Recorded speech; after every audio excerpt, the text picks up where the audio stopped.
बहुत समय पहले की बात है। एक राज्य में एक चतुर बनिया व्यापारी रहता था।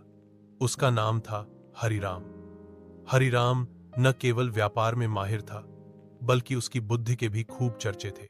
एक दिन उस राज्य के राजा को किसी ने बताया कि हरिराम बहुत चतुर है, शायद तुमसे भी ज्यादा। राजा को यह बात चुभ गई। उसने हरिराम को दरबार में बुलवाया और कहा, राजा, अगर तू इतना ही चतुर है तो मेरी एक चुनौती का जवाब दे। अगर न दे सका तो तुझे अपने सारे पैसे राज्य को देने होंगे। हरिराम, हुजूर, हुक्म की तामील होगी, बताइए चुनौती। राजा, मैं तुमसे 3 सवाल पूछूंगा, अगर सही उत्तर दे दिए तो मैं तुम्हें इनाम दूंगा। हरिराम ने सहमति दी। सवाल 1, दुनिया में सबसे तेज चीज क्या है?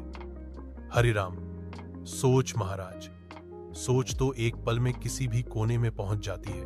राजा ने सिर हिलाया और अगला सवाल पूछा। सवाल 2, दुनिया में सबसे भारी चीज क्या है?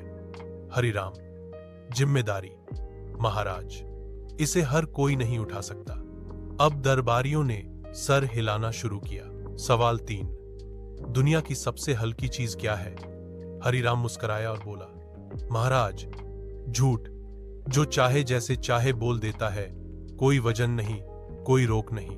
राजा हंस पड़ा और बोला, हरिराम, तू वाकई बहुत चतुर है।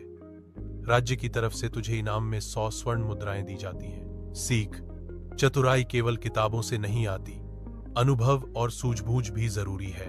अगर चाहो तो मैं और भी मजेदार देसी कहानियां सुना सकता हूं। पंचतंत्र, अकबर, बीरबल, तेनालीराम या लोक कथाएं। 16, गांव में रामू नाम का गरीब किसान रहता था। उसके पास बस एक छोटा सा खेत था।